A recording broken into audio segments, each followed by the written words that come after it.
Una vez vistos los parámetros o medidas de centralización media, mediana, moda, que son valores en torno a los cuales se agrupan los datos recogidos de una variable estadística, nos va a interesar saber cómo de cerca o de lejos están realmente los datos de esos parámetros que acabamos de calcular. Y para eso utilizaremos los parámetros o medidas de dispersión. En nuestro caso concreto vamos a ver el rango, la varianza, la desviación típica y el recorrido intercuartílico, aunque existen más parámetros de dispersión.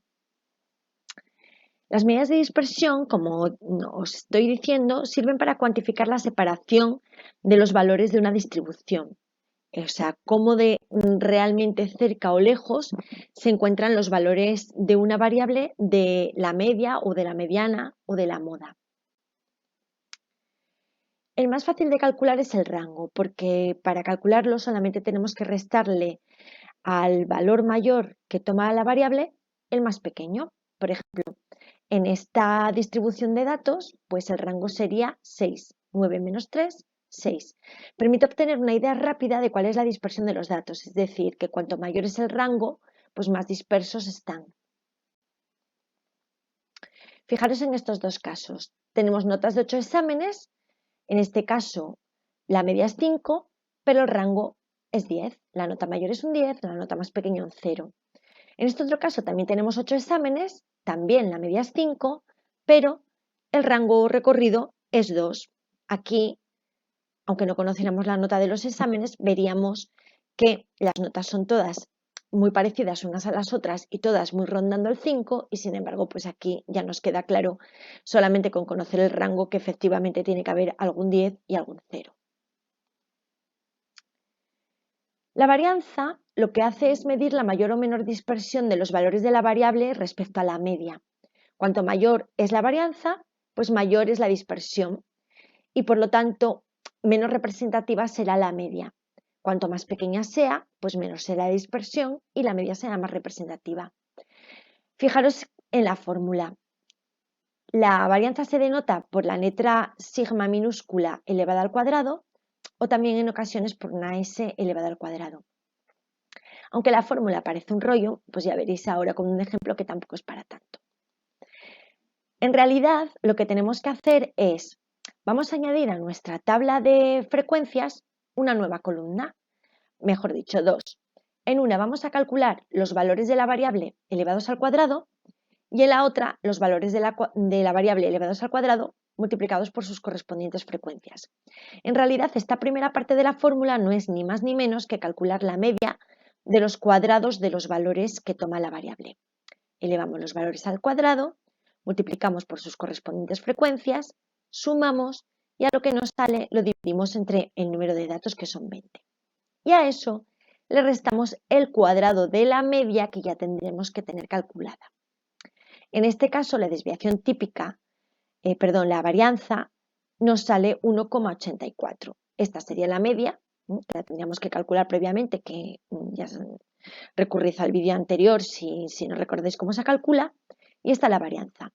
Las unidades de la varianza son las unidades que tenga la variable elevadas al cuadrado, es decir, si esto fueran niños, pues niños al cuadrado. Si esto fuera dinero, pues es de euros, pues euros al cuadrado. Básicamente nos sirve para poder comparar dos variables. Recordad el caso que os puse antes de las notas de los exámenes. Vale. Fijaros en este caso. Si yo calculo la varianza en este caso, la media que era 5, la varianza me sale 22,75. En este otro caso, las otras notas donde el rango era 2, si yo calculo la media también es 5, pero en este caso la varianza, fijaros qué pequeñita es, 0,5625. Claramente, a la vista de la varianza vemos que en este caso las notas están mucho más dispersas que en este caso, por lo tanto aquí la media, el 5, es mucho menos representativo de las notas reales que nosotros obtenemos que en este caso. En este caso el 5 pues es más representativo porque realmente todas las notas rondan el 5. La desviación típica o desviación estándar, que se denota por la letra griega sigma, fijaros que aquí es sigma al cuadrado, aquí es sigma. ¿Por qué? Porque no es ni más ni menos que la raíz cuadrada de la varianza. De esta manera volvemos a tener las unidades que teníamos inicialmente y no las unidades elevadas al cuadrado. Una cuestión que se podría plantear, y con razón, es cuál es la diferencia entonces entre la varianza y la desviación típica. Pues en realidad vienen a medir lo mismo, lo único que la varianza es la desviación típica elevada al cuadrado o al revés. La desviación típica es la raíz cuadrada de la varianza. La desviación típica se hace para poder trabajar con las unidades de medida que teníamos inicialmente. Personas, números de miembros de la unidad familiar, euros y no esas unidades elevadas al cuadrado. ¿Por qué necesitamos la varianza? Bueno, porque la varianza nos va a hacer falta en el futuro para calcular otras medidas, otros parámetros estadísticos para relacionar variables entre sí. Entonces, en esos otros cálculos se utiliza la variable y no la desviación típica. Por último, el último parámetro estadístico de dispersión que vamos a ver es el rango intercuartílico, que se denota así y que no es ni más ni menos que la diferencia entre el cuartil tercero y el cuartil primero. Recordad que los cuartiles eran medidas de posición que también vimos en un vídeo anterior y podéis ir a buscar al canal. Esa medida lo que nos hace es eliminar los valores más extremos, es decir, los valores muy pequeños y los muy grandes. Por ejemplo, hay veces que en competiciones deportivas, cuando alguien tiene que repetir varias veces una prueba, se eliminan las puntuaciones más bajas y las más altas y se queda solamente con las posiciones, digamos, centrales. Bueno, pues viene a ser un poco así. De esta manera, pues nos quedamos realmente con los datos que están más cercanos a la mediana, más cercanos al valor central. Y estos son los parámetros de dispersión que vamos a estudiar nosotros en la ESO. Así que, bueno, pues nada, llega el momento de que practiques un poco con todos ellos.